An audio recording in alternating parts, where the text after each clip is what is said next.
열의 수량이란 말은 무슨 말이냐? 부처님의 수명이 한량 없다 이 말이야. 부처님의 수명이. 그러기에 과거로부터 지금까지 무시이래로, 무시이래, 시작도 없고 끝도 없어. 시작도 없고 끝도 없이 중생을 제도한다, 그런 뜻이기도 합니다. 자, 그러면은 열의 수량품을 전부 펴보세요. 그때 부처님께서 모든 보살과 일체 대중에게 이르시었다. 여러섯 남자여, 그대들은 마땅히 열애의 참다운 진리의 말을 믿고 이해할지니라. 나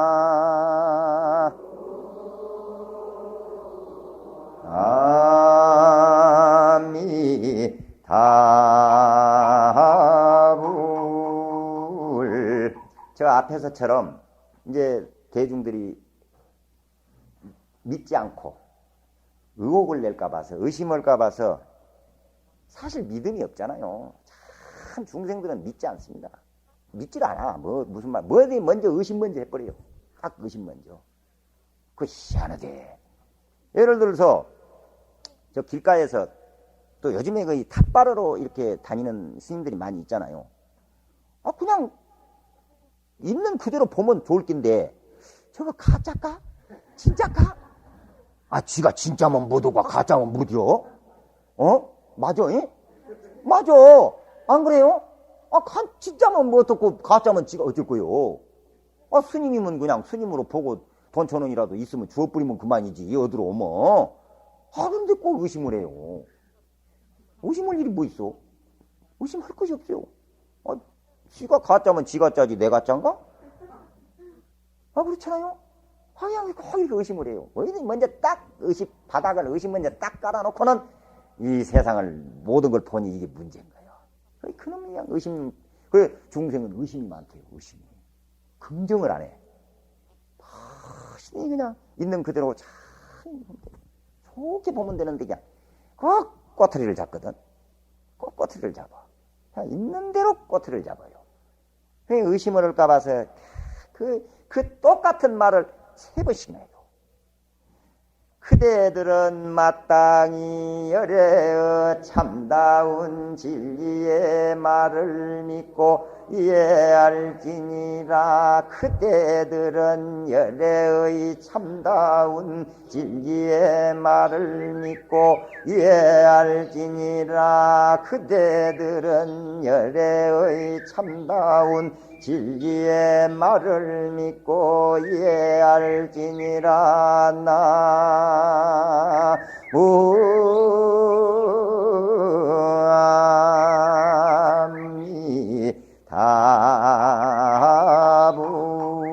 나무아미타불. 부처님의 말씀은 참다운 진리의 말씀이니 믿어라, 믿어라. 이걸 3번씩이나 강조를 하셔요. 3번씩. 우리가 생각해봐도 부끄러운 일 아닙니까? 얼마나 부처님이 참 걱정이 되면은 그 말씀을 한 번만 하시지 3번까지 했겠어. 그러니까 그만큼 우리가 믿지 않는다 그 말이야. 자, 이 시간 이후부터서 부처님의 경전은 부처님의 말씀입니다. 부처님의 말씀은 우리는 그냥 믿으면 되는 거예요. 그래서 믿을 것을 약속을 합시다. 약속합시다. 자, 그 다음에 이때 보살 대중 가운데 미륵보살이 상수가 되어 합장하고 부처님께 아뢰되 세존이시여 오직 원컨대 이를 설하소서. 저희들이 마땅히 부처님 말씀을 믿어봤자 오리다.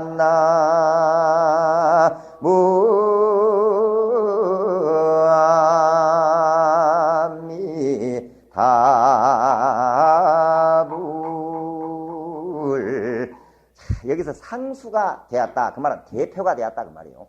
미륵보살이 대표가 되어가지고 부처님께 참다운 진리의 말씀을 부처님께서 하신 그 참다운 진리의 말씀을 믿을 테니 틀림없이 믿을 테니 설해 주십사 하고 여기도 역시 3번이나 간청을 해요. 3번씩이나 믿겠다. 여러분들도 믿겠다고 약속을 했기 때문에 나도 이야기를 하는 거예요. 믿지 않은데 뭐 이야기할 거 뭐 있어. 믿겠다고 약속했잖아요. 그러니까 말씀을 드리는 거야.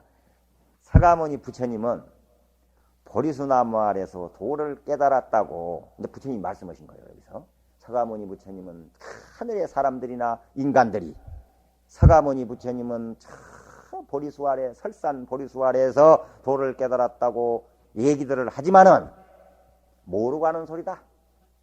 모르고 하는 소리다. 눈에 보이는 것만 보고 하는 소리지 사실은 아주 오랜 옛적에 이미 성불하는 것이다. 성불하신 분이다. 이 사바세계에 오셔서 출가와 고행 그리고 성불 등을 중생들에게 보여주기 위해서 중생들을 제도하기 위해서 화신으로 오신 모습이지 원래 부처님의 참모습은 법신은 이미 성불에 마친 것이다. 이런 내용입니다.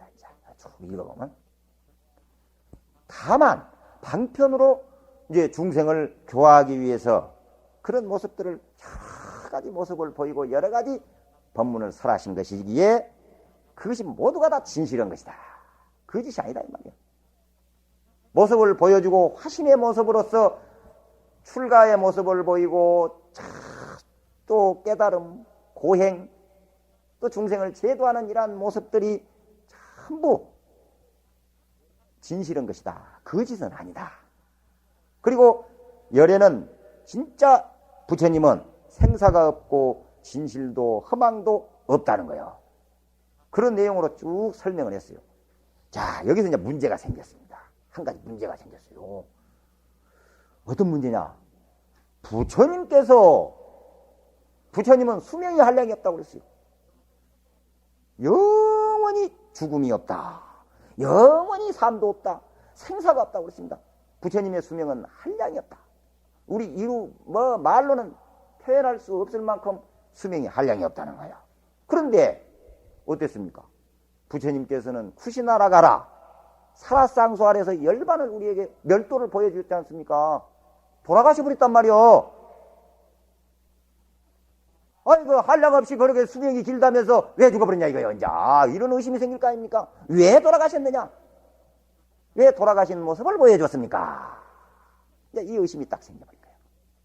이 의심이. 왜 그런 모습을 보여주셨습니까? 이거요. 그 다음 구절에 답을 하십니다. 141조. 이 중간에 좀 밑에 쪽에. 왜냐하면 만약 부처님이 세상에 오래 머문다면 팍득한 사람들은 성근을 심지 않아 빈궁하고 하천하며 오욕에 담착하여 부질없는 억측과 그릇된 소견의 그물에 걸릴 것이며 만약 열애가 항상 머물러 일서 멸도하지 않음을 보게 되면 곧 교만한 마음을 일으키고 실증내고 권태로운 생각 품어 부처님 만나기가 어렵다는 생각과 공경한 마음을 내지 아니할 것이기 때문이니라.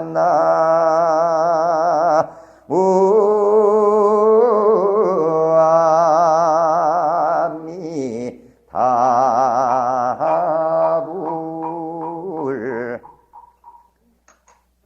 이 법화경이 왜 좋냐? 이제 법화경 맛이 나온다니까요. 법화경의 맛이 이제 나오는 거예요. 다른 경전은 그 진리가 공이면 공일은 한 가지만 착 이루어졌는데 이 법화경에는요 들어있지 않은 것이 없어. 모든 우리들의 의심과 모든 알고자 하는 게 전부 다 이 법화경 속에는 다 들어있어요. 그러니까 부처님께서 왜 멸도의 한량 수명이 한량 없는 부처님이 어째서 멸도하셨습니까? 그런 모습을 보여줬습니까? 하니까 방금 이제 읽어본 그런 내용이야. 만약에 부처님이 오래오래 머문다면은, 응? 성근을 심지 않고 또 교만한 생각을 일으켜서 부처님 만나기가 어려움을 모르고 공경하지 않을 염려가 있다는 거예요. 아, 부처님이 그냥 언제라도 가서 볼 수 있고, 그러면은, 아이고, 내일 가지, 뭐. 아, 부모도 그러잖아요. 세세생생 안 돌아가신다고 생각해 봐봐. 지금도 그런데 뭐, 언제 돌아가실지 모르는 상황에서도, 아이고, 아파트를 한 30평짜리로만 옮기면은 부모님을 모셔야 되겠다. 뭐, 2평만 더 늘려갖고 모셔야 되겠다. 아, 이런 그냥 꿈만 꾸고 앉았잖아요. 그런데 하물며, 1000년 만년 돌아가시지 않는다고 하면, 그래, 100년 후에 모시지 뭐. 이래버리는 거야. 그리고 고귀한 줄을 모른다는 거야. 아, 지금 성법스님도 똑같다니까요. 옛날에 내가 한 7, 8개월 어디 행방불명 되니까 갔다 오니까 난리가 났어. 성법스님 찾아달라고 그냥 난리가 났대요. 말 들어보니까. 아, 여기 와서 이제는 나 눈만 뜨면 보이니까 요새는 별 볼 일이 없다. 아, 눈만 뜨면 보이거든. 그리고 뭐, 아이고, 목요일 날은 법문하니까, 화요일 날은 또 법화경 강의 들으니까, 아, 이게 딱 정해져 버려서 그런가, 요새는. 누가 나를 별로 그냥 중요한 여기지가 않을 것 같아. 아, 이런 생각이 들더라니까요. 이거 법화경 공부를 하다 보니까, 이 강의를 하다 보니까 이 생각이 딱 나더라니까. 부처님도 바로 그거요. 부처님도, 아, 스님이 만약에, 확실히, 어디로 가버려야 되겠다는 생각이 나더라니까. 아, 그래야 귀중한 줄 알지. 귀중한 줄을 몰라요, 요새, 보니까. 아니, 성법스님 귀중한지 몰라갖고 되겠느냐, 이 말이에요. 아, 그런 일이 있다니까, 지금. 그러듯이 우리 부처님께서도 영원히 멸도하지 않고 언제까지 살아계신다고 하면은 성근을 심질 않아요. 부처님 귀중한지도 모르고 부처님한테 공양도 안 하고 부처님을 받들지도 않는다고 말이에요. 이런 이야기예요, 이게. 이해가 갑니까? 이게 참, 그러면서 그 밑으로 이제 쭉 읽어오신 걸로 알고 내가 이야기하는 거예요. 비유를 듣습니다. 그 양이여 비유인데 아주 훌륭한 의사. 양이 유여, 그게. 훌륭한 의사가 있었어요. 한 훌륭한 의사가 있는데 그 의사에게는 아들이 이제 많아. 아들들이. 어느 날 아버지인 의사가 멀리 떠나 있는 동안에 약을 잘못 먹어가지고 이 자식들이 어떤 건 좀 많이 먹은 것은 독약을 그냥 정신이 헷가다가 완전히 가버린 것이 없는가. 또 그냥 반쯤 간 것, 좀 묻은 거, 이게 그냥 난리가 났어. 어디 갔다 와보니까. 본심을 잃은 자식도 있고, 그냥 또 덜 잃은 자식도 있고, 막 그렇더라고 말이야. 그래서 이제 아버지는 자식들에게 해독제를 이제 만들어 줬겠죠? 이렇게 주었어요. 그러니까 정신이 좀 맑은 자식은 그놈을 먹고, 그냥 독이 좀 해제됐는데, 정신이 아직도 좀 몽롱한 것은 안 먹어, 또, 약을. 지가 아버지만 의지오고. 지가 아버지가 억지로 좀 먹여서 좀 달게 해놓고, 이렇게 이제. 약이 좋은지 나쁜지도 몰라. 그렇게. 그래서 아버지는 생각하기를, 불쌍도 하구나. 독약에 중독되어가지고, 이 독약에 중독이란 말이 무슨 말이냐면은, 우리 중생들이 탐진치 삼독, 이게 독이에요. 욕심내고, 화내고, 어리석은 거, 이게 독입니다. 이 독약을 잔뜩 퍼먹고 앉았거든, 지금. 얼마나 많이 퍼먹어버렸는지 정신이 없어요. 이 정신이 아니야. 이게. 그래서 그래요. 내가 딱 생각해보니까 차별심도, 사람 차별하잖아. 이게 어디서 나온 거 있더니 욕심으로서 나왔다니까. 욕심 때문에 차별이 나옵니다. 차별심도. 욕심 없는 사람은 절대 차별을 할 필요가 없어요. 욕심이 있기 때문에, 아이고, 스님도 그래요. 아이고, 저 사람은 돈이 좀 많으니까 어떻게 좀 차를 좀 달게 가지고 내 욕심을 좀 챙겨볼까, 좀 뺏어볼까. 이런 욕심 내면은 차별을 하게 돼 있습니다. 그래서 돈 있는 사람 좋아하고 그러는 거예요. 권력 있는 사람 좋아하고. 그 욕심 때문에 그래요. 욕심 없으면은 돈이 있은들 무슨 소용이 있고, 돈 없는 사람인들 무슨 소용이 있고, 아무 소용이 없는 거예요. 욕심 없으면. 잘난 사람인들 뭔 필요가 있고, 못난 사람이 무슨 상관이 있겠어요. 욕심 없는데. 그래, 이 욕심이로구나. 이 욕심 때문에 차별심이 생깁니다. 돈은 이제 알고 보면 그게 똥이거든요. 돈이라는 것이 똥입니다, 똥. 아니, 그렇다고 해서 무슨 뭐 돈을 벌지 말란 말은 아니요. 그게 똥은 뭐냐면, 있으면 그 속에 무엇이 오는지 알죠? 똥에는 똥파리가 오잖아요. 똥파리가. 돈이 있으면은 얼마나 똥파리들이 그쪽으로 몰리는, 돈과 권력에는 똥파리가 몰리게 돼 있어. 막 달라붙어요. 그놈 떼먹으려고. 그 돈 보고 오거든. 똥 보고 오지. 그게 뭐 별거 특별한 걸로 뭐 사람 보고 오질 않아. 막 떼먹으려고 온다고. 뭐 파리들이 막 달라들어요. 그러니까 죽어버려. 하나 똥 팔아. 너도 먹어버려라. 너도 먹어버려라. 죽어버리라고. 그가 있는 뭐 똥 같은 거 뭘 그렇게 그냥 움켜쥐고 난리여. 죽어버려. 달라고 하면 죽어버리라고 말이야. 욕심 없어버리면요 차별심이 없어져버립니다. 바로 독약을 먹었다. 이 말은 욕심을 잔뜩 욕심이 들어있다 그 말이야. 그러면은 자기 본정신이 아니에요. 욕심 많은 사람은 자기 본정신으로 못 삽니다. 지혜스럽지 못해요. 어리석어질 수밖에 없어요. 욕심 많으면은. 왜냐하면은 자기 욕심이 안 채워지면은 화가 나. 그러면 어리석어져 버려요. 이게.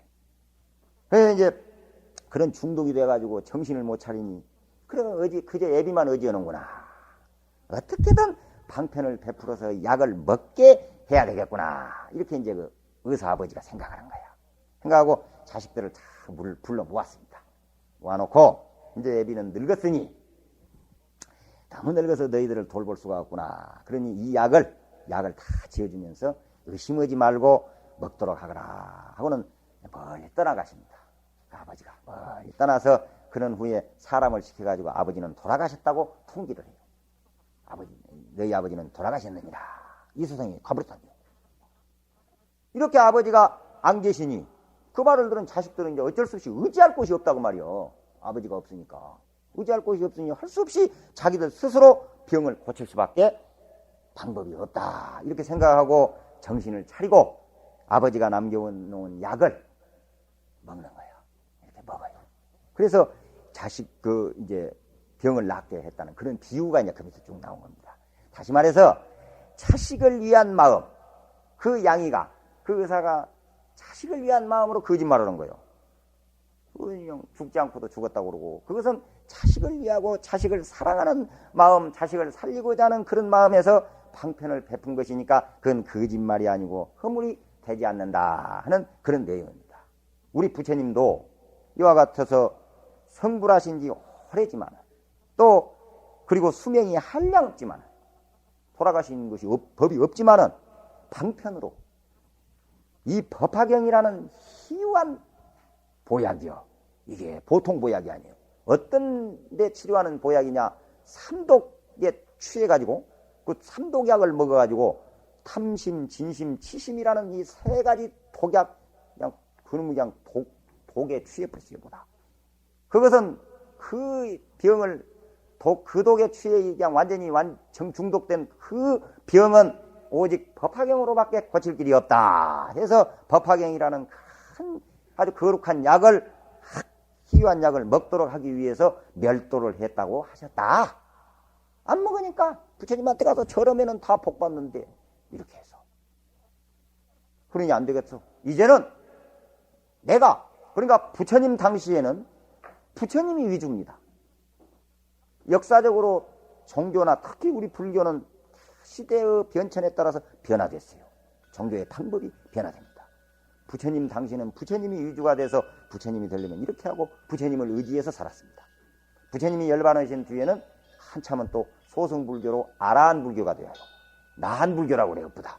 그래서 이 아라한이 되려면 어떻게 공부를 해야 되고 팔정도를 하고 뭐 사성제를 하고 이렇게 이제 합니다. 아라한 불교가 이루어지고 그 다음에 이제 대승불교가 해서 보살불교가 이루어져. 관세음보살, 문수보살, 지장보살 이런 이제 보살님의 위주가 됩니다. 그러면서 중국으로 건너와가지고 선불교가 이루어지고 참선, 그래서 조사불교의 법보다. 그래서 조사스님이 탁 내려와서 왕산이, 국산이 그래서 많은 대중을 가르치고 참선을 가르치고 이게 선불교가 이루어졌어요. 근데 지금은 이제는 또 시대가 분명히 바꿔졌습니다. 이제는 어느 한 조사가 어느 큰 스님의 위력이 발휘가 되는 시대가 아니에요. 이제는 어떤 불교냐? 대중불교 시대입니다. 우리 불교 시대예요. 우리 불교 시대. 우리가 우리를 제도하지 않으면 누구도 제도해 줄 수가 없어요. 옛날에는 큰 조사 스님하고 인연을 맺어서 조사스님에게 가서 공부를 하고 조사스님의 제도를 받고자 했지만은 이제 어느 한 조사스님으로 지금 영향이 이루어지들 않아. 이제 우리가 우리를 제도해야 된다. 바로 부처님께서 이걸 내다 보신 거예요. 그 양의의 이야기를, 그 의사의 이야기를 한 겁니다. 너희들 스스로 고쳐라. 이제 나는 죽으리라. 나는 없다. 이 세상에 없으니 너희들이 알아서 약을 먹고 너희들이 알아서 너희들 병을 독을 해독해라. 이래요. 그래서 우리에게는 법화경이라는 해독제를 남겨놓으신 거예요. 이거는 우리가 먹어야 돼요. 우리가. 왜? 부처님이 한량없이 살아계신다고, 부처님이 살아계셔버린다고만 하면은 안 되겠거든. 안 먹어. 그러니 부처님이 열반에 드셨다. 멸도했다고 했느니라. 이런 말이야. 그래서 이렇게 하신 것은 그 아버지가 자식을 위한 마음, 자식을 사랑하는 마음, 자식을 살리고자 하는 마음으로 멀리 떠나가서 돌아가셨다, 죽었다고 알리는 것이 거짓말이 아니고 또 그것은 허망한 것이 아니다. 그와 같이 부처님께서 방편으로 중생에게 멸도를 보여준 것은 거짓이 아니다. 또 허물이 안 된다는 그런 비유예요. 이게 이해가 가죠? 이렇게 제16 열애 수량품이 끝납니다. 자, 앞에서도 잠깐 설명을 했습니다마는 정문, 본문에 대해서 다시 이렇게 정리를 해보면은 서품부터 제1이 서품, 2 방편품, 3 비유품, 4 시내품, 5 약초유품, 6 수기품, 7 화성유품, 8 500계자 수기품, 9 수학 무학 인기품, 10 법사품, 11 견보타품, 12 제바달타품, 13 권지품, 14 안락의품. 여기 14품까지는 정문이라고 이렇게 했다고 아까 이야기를 했습니다. 기억나시죠? 정문이란 서가모니 부처님이 화신의 몸으로 세상에 오신 역사적 존재로서의 부처님 위치에서 설하신 그런 내용이 그런 경이다. 그런 내용을 이제 정문이라고 해요. 역사적인 존재로서 한 거. 자, 그 다음 제15 종지 용출품 붙어서 이제 쭉 28품 보현보살 이제 권발품까지가 여기는 본문이라고 아까 한다고 그랬어요. 본문이라는 것은 본래 부처님이 법신의 부처님으로서 초역사적으로서 중생을 위해서 설하신 내용이다. 이렇게 아시면 됩니다. 다시 말해서 제1서품부터 안락의 품까지는 정문, 즉 서가모니 부처님이 화신의 몸으로 역사적 존재로서 부처님 위치에서 설하신 경이고, 제15 종지 용출품부터 보현 28 보현보살 권발품까지는 본문이라고 해서 곧 법신의 부처님으로서 중생을 위해서 설하신 내용이다. 이렇게 본다는 겁니다. 이렇게 두 가지로 이제 나누기도 했어. 보통 정문의 중심이 방편품이고 앞에 방편품이 그 중심이에요. 그리고 본문에는 이 열애수량품이 중심이라고 해요. 자, 왜냐? 화신, 즉 어떤 모습을 가지고, 화신이라고 하는 것은 어떤 모습을 가진 것입니다. 역사적 존재로서 부처님께서 방편을 사용을 하셨어요. 여러 가지 방편으로 중생을 제도했어. 이 방편이 뭐냐? 공덕이요. 방편이. 그 공덕으로, 다시 말해서 방편의 힘으로, 공덕의 힘으로 성불하게 된다. 그런 설법이 가장 중심이 된 겁니다. 또 법신, 본래 부처님, 법신이라면 본래 부처님이다 말이요. 한량없는 전전생이 이미 깨달으신 그 부처님을 법신이라고 그래요. 그 숫자로 계산할 수 없는 오랜 세월 속에 중생을 제도하는 그런 법신, 그런 부처님의 모습을 얘기할 때는 어떤 이야기가 나와야 되냐면 수명이 나와야 된다는 거예요. 부처님의 수명이 한량이 없다. 아니? 그래서 열애 수량품이 이제 중심이 된다. 이렇게 보는 겁니다. 바로 우리는 그 법신부의 모습을 얘기한 내용의 가장 중심 부분인 열애 수량품을 지금 공부를 했어요. 한량없는 수명을 가지신 법신으로서 부처님께서는 항상 어떻게 하면 중생들을 빨리 부처를 이루게 할까 하는 그런 생각만 하신답니다. 우리 부처님은. 스님도 그러잖아요. 3일 전부터요. 한 닷새 전부터 그래요. 기도가 언제부터선가 기도가 무슨 기도냐면은 화요일 저녁이 딱 되면은 수요일 날 새벽부터 무슨 기도를 하는 줄 알아요?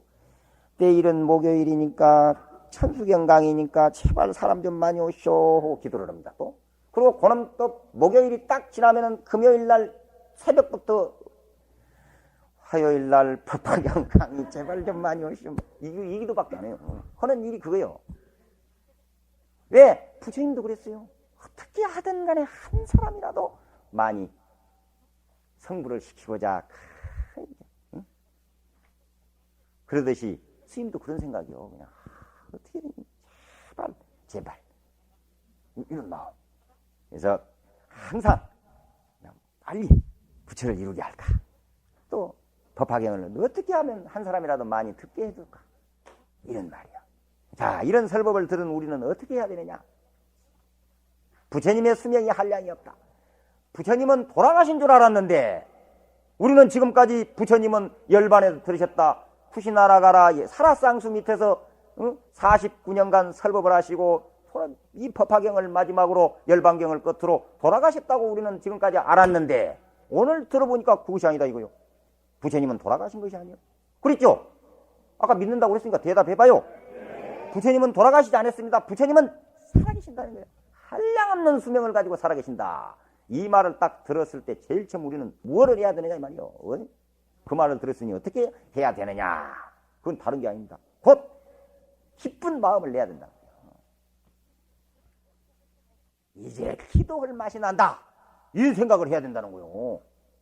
정말 지금까지는 그냥 돌아가신 영원의 부처님에게 나는 절을 하고 기도를 했는데 오늘 설법을 듣고 보니까 부처님은 돌아가시지 않았다. 살아계신다. 이 자리에 계신다.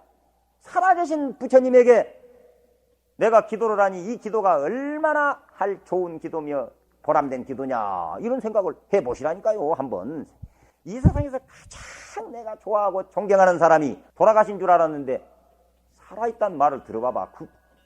그 생각을 한번 해봐. 어떻겠어요? 환장한다니까. 그냥 환장이 좋아서 폴딱폴딱 뛰어버리는 거야. 그냥 어쩔 줄을 모르는 거예요. 세상에 죽었는 줄 알고 세상을 살았더니만은 어느 날 갑자기 살아있다고 해. 그 말 들으면 막 발칵 넘어져 버린다. 좋아서. 근데 부처님이 지금 살아계신다. 부처님은 수명은 한량이 없다. 이 말을 듣고도 하나도 별로 반가운 것 같지가 않아요. 나는 좋아서 어쩔 줄 모르겠는 거예요. 내 얼굴을 봐요. 그냥 화사하잖아요. 그냥 좋아가. 너무너무 좋아요. 이렇게 좋을 수가 없어. 살아있는 부처님에게 기도한다는데 안 좋아요? 지금까지는 돌아가신 줄 알았어. 근데 여기 법화경에 이래서 법화경이 좋아요. 법화경이. 응? 그래 이제 열반에 드신 줄 알았는데 멸도하고 계시지 않은 줄 알았는데 부처님의 수명이 끝이 없다니 이 얼마나 기쁘고 좋습니까? 그래서 그러한 내용을 분별해서 쉽게 말해서 열애의 수명이 무량하다. 그런 설법을 듣고 어떤 마음을 일으켜야 되고 또 일으키는 마음에 따라 그 마음이 어떤 마음인 간에 그 마음에 따라서 공덕은 어떤 공덕이 생기는 것이다. 이런 것은 이런 공덕이다. 이렇게 해서 하는 것에 그런 구체적인 설명이 제17 분별 공덕품에 나옵니다.